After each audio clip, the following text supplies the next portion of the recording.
नमस्कार friends, I am doctor Isha Jain. आज हम इस वीडियो में बात करेंगे कॉस्ट ऑफ मटेरियल कंज्यूम्ड, क्योंकि कॉस्ट ऑफ मटेरियल कंज्यूम्ड अगर हमें कैलकुलेट करना है तो हम कैसे करेंगे।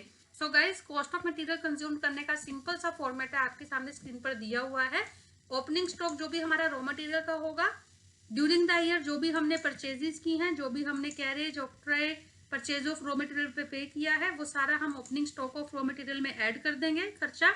उसमें से हम क्लोजिंग स्टॉक का जो एक्सपेंस है वो माइनस कर देंगे, तो हमारा निकल जाएगा cost of material consumed. Simple सी बात है, शुरू में हमारे पास कितना मटेरियल था, बीच में हमने कितना परचेज किया। फॉर एग्जांपल यहाँ पे मैं बात करती हूँ कि शुरू में हमारे पास जो है 50,000 का मटेरियल था। क्लियर। ड्यूरिंग द ईयर जो हमने परचेज किया, हमने 1 लाख का और परचेज किया, जिसके ऊपर हमने जो है 5,000 का ऑक्ट्रॉय और कैरेज पे किया। क्लियर, ये हमारे पास आ गया। अब हमने बात की कि हमारा क्लोजिंग स्टॉक कितना बचा है। क्लोजिंग स्टॉक सपोज करो after the end of the year हमारे पास सिर्फ 20,000 बचा है। इजी है कि जितना भी सामान आपके पास था और जितना आपने खरीदा, उसमें से जो बच गया तो वो हटा दोगे, तो मतलब बाकी का आपने कंज्यूम कर लिया है। सिंपल सी बात है। मैंने आपको बोला आपके पास 2 चॉकलेट थी, ठीक है, 5 चॉकलेट्स और मैंने आपको ला कर दे दी। यहाँ पे हम बड़ा अच्छा एग्जाम्पल ले रहे हैं, बड़ा इंटरेस्टिंग सा एग्जाम्पल है। लाइक हमने बात की चॉकलेट्स की, 2 चॉकलेट्स आपके पास थी, 10 चॉकलेट मैंने आपको ला कर दी, 1 चॉकलेट मैंने आपको चलो सपोज करो एक्स्ट्रा दे दी। ठीक है, वैसे तो यहाँ पे कैरेज है, इसको हम नहीं भी लेंगे तो चलेगा, बट ठीक है, अभी मैंने आपको दिखा दिया। या इसमें हम कहेंगे हमारा कोई ऐसा खर्चा इसको लाने का नहीं हुआ। क्लियर। अभी आपको मैं सिंपल एग्जांपल दे रही हूँ। लास्ट में आपके हाथ में 4 चॉकलेट्स बची हैं, दैट मीन्स आपने कितनी चॉकलेट खाई। 2 चॉकलेट शुरू में थी, 10 चॉकलेट मैंने आपको दी, 12 चॉकलेट हो गई। आपने 4 चॉकलेट खाई, दैट मीन्स आपके पास कितनी चॉकलेट्स बची, 8 चॉकलेट। ठीक है, यही हम करते हैं कॉस्ट ऑफ मटेरियल्स कंज्यूम्ड में। हमारे पास ओपनिंग स्टॉक था, परचेजिंग और जो भी हमने खर्चा किया, कितना खर्चा हुआ। क्लियर। अगर मैं इन चॉकलेट्स को खर्चे में डिवाइड कर दूं, फॉर एग्जांपल मैंने बात की कि ये सारी चॉकलेट्स 10 रुपीज वाली थी, तो मैं इसे कैसे करूंगी, इज इक्वल टू 2 चॉकलेट्स जो है हमने ली 10 रुपीज की। क्लियर।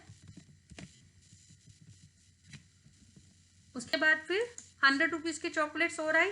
इन चॉकलेट्स को लाने में मैंने 10 रुपीज का सपोज करो या 20 रुपीज का मेरा एक्सपेंडिचर हो गया, ऑटो का या जिस भी चीज का आप लगा लो, रिक्शा का मैंने खर्चा कर दिया। ठीक है, 20 रुपीज की चॉकलेट हमने ली। मैं आपको जो है यहाँ से प्रॉपर अच्छे से दिखा देती हूँ। अभी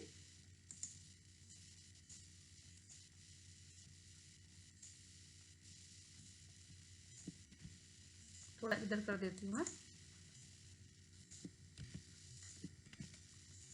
चलो,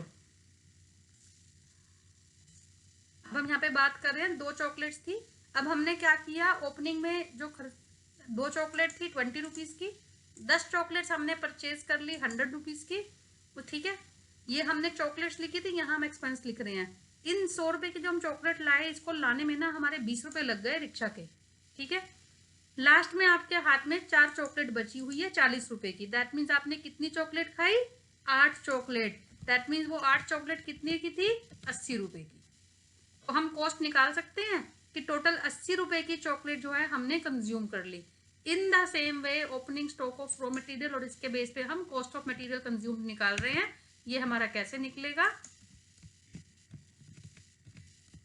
ये हमने सारे एक्सपेंस जो है ऐड कर दिए, इसमें से हम माइनस कर रहे हैं क्लोजिंग स्टॉक को। ये हमारा आ गया 1,35,000। दैट मीन्स हमने 1,35,000 का जो है स्टॉक मटेरियल जो है वो कंज्यूम कर लिया है। This is how we calculate the cost of material consumed. If you have any queries, do write in the comment section. Thank you.